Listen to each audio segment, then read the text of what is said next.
آج ہماری عدالت عظمیٰ نے یہ رائے دے دی ہے۔ اس پر کس کو مبارکباد دینی ہے، کس کے ساتھ افسوس کرنا ہے، یہ الگ معاملہ ہے۔ آج عام آدمی دیکھ رہا ہے، ہر وہ عام آدمی جس کا ہیرو ذوالفقار علی بھٹو تھا، جس کو آواز ذوالفقار علی بھٹو نے دی، آج وہ سپریم کورٹ کی طرف دیکھ رہا ہے۔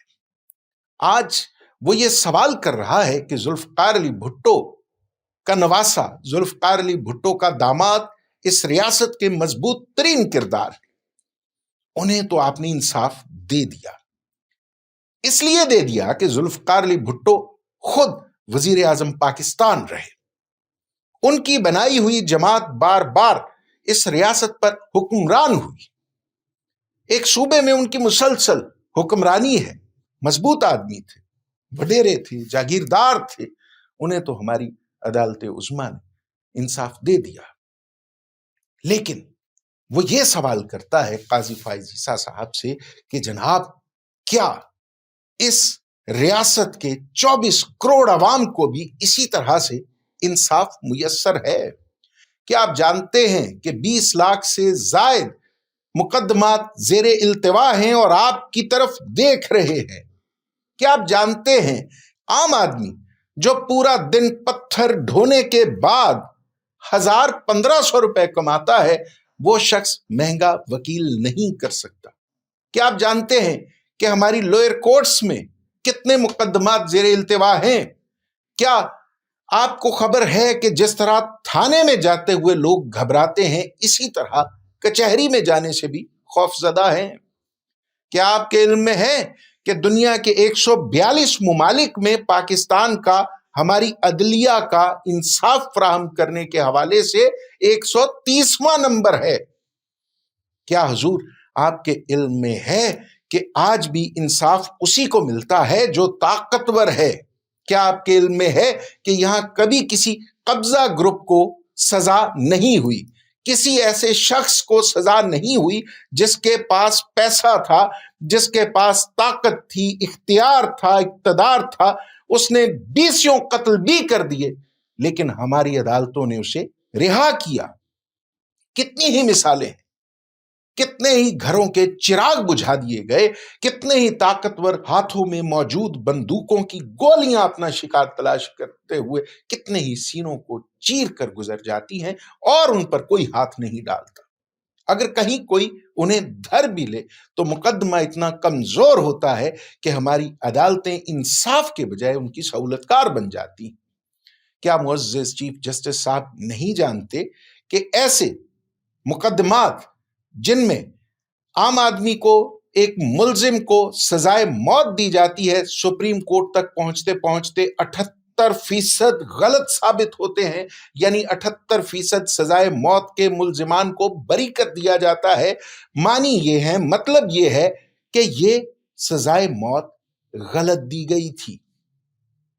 سپریم کورٹ تو اچھی طرح سے جانتی ہے، قاضی فائز عیسیٰ صاحب اچھی طرح سے جانتے ہوں گے کہ عام آدمی کے لیے انصاف تک رسائی آج بھی انتہائی مشکل کام ہے، جوئے شیر لانے کے مترادف ہے۔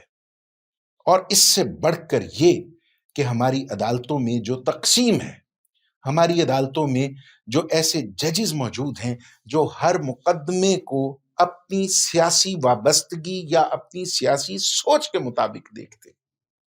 پہلے پہل یوں ہوتا تھا کہ جو سیانے وکیل تھے، جو سیانے وکلا تھے، سمجھدار اور معاملہ فہم ہوا کرتے تھے، وہ کسی جج کے پاس مقدمہ لگنے کے بعد پہلے سے بھانپ لیتے تھے کہ جج صاحب کیا فیصلہ دیں گے۔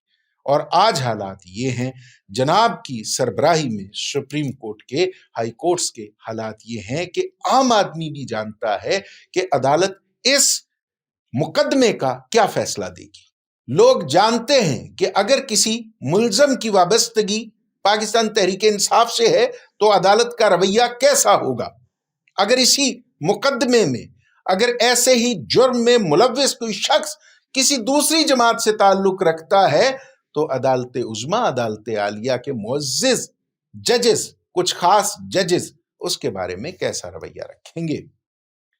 تو جناب، سب سے پہلے ضروری یہ ہے کہ عدالت پر جانبداری کی جو پرچھائیاں ہیں انہیں ختم کیا جائے۔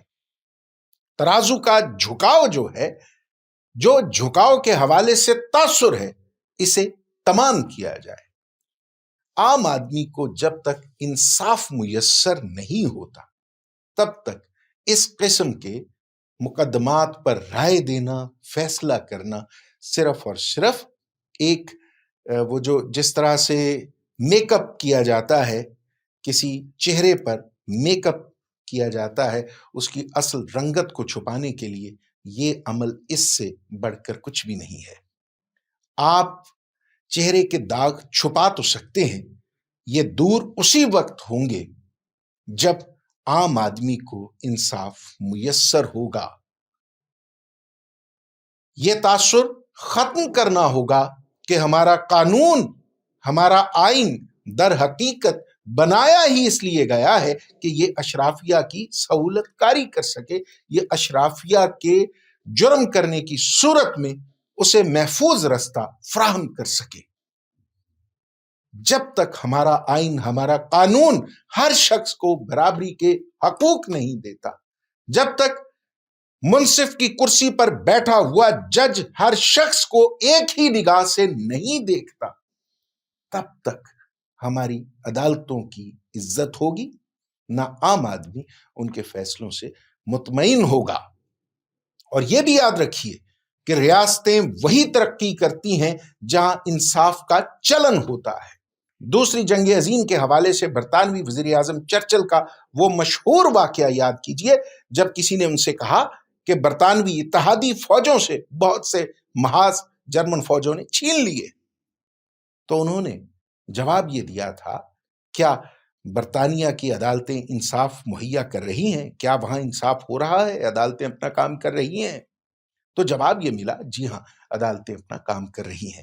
تو چرچل نے وہ تاریخی جملہ کہا جسے پاکستانی عدالتوں کو رہنما کرنا چاہیے کہ جب تک عدالتیں، ہمارے ججز اپنا کام ایمانداری سے کر رہے ہیں، برطانیہ کو، تاج برطانیہ کو کوئی خطرہ لاحق نہیں ہو سکتا۔ بات درست ہے، جب تک عام آدمی کو ریاست کے نظام انصاف پر اعتماد رہے گا، اس کی ریاست کے ساتھ وفاداری میں رتی برابر بھی فرق نہیں آئے گا۔ آج جو مایوسی نظام عدل کے حوالے سے، قانون نافذ کرنے والے اداروں کے حوالے سے پاکستان کے عوام میں پائی جاتی ہے، اس کے بعد حضور اس کے ذہن میں کیا کیا کچھ نہیں آتا ہوگا۔ اس حوالے پہ آپ ذرا سوچئے، ٹھنڈے دل سے اس معاملے کو دیکھیے، عام آدمی کے تحفظات دور کیجیے، اسے انصاف کے حوالے سے، نظام عدل کے حوالے سے وہ تسلی دیجیے، وہ تشفی دیجیے جو اسے عدالتوں سے، کچہری جانے سے خوف زدہ نہ کرے۔ اس کے لیے تھانے جائے امن ہو، اسے یہ خبر ہو کہ تھانے میں بیٹھی ہوئی پولیس فورس اس کی مدد کے لیے ہے، اس کے تحفظ کے لیے ہے، نہ کہ اسے یہ خوف ہو کہ جن بدماشوں سے، ڈاکوؤں سے، بھتہ خوروں سے وہ بچ کر تھانے میں جا رہا ہے یا کچہری میں جا رہا ہے، وہاں ان سے بڑے ڈکیت بیٹھے ہوئے ہیں، وہاں اسے پناہ نہیں ملے گی، وہاں بھی اس کے ساتھ وہی سلوک ہوگا جو جرائم پیشہ افراد اس کا حشر کرنا چاہ رہے ہیں۔ اللہ رب العالمین سے دعا ہے کہ اللہ ہماری ریاست میں انصاف کا بول بالا کرے، ہر شخص کو انصاف تک رسائی عطا کرے، ہمارے اداروں کو اس راہ پر چلائے جہاں ان کی عظمت کا پرچم بلند ہو، جہاں ان کی عزت میں اضافہ ہو۔ اللہ تعالیٰ سے اس استدعا کے ساتھ اجازت دیجیے کہ وہ رب العالمین اس ریاست پر، ریاست کے عوام پر اپنی رحمتوں، برکتوں اور نعمتوں کا نزول رکھے۔ اجازت دیجیے، خدا حافظ۔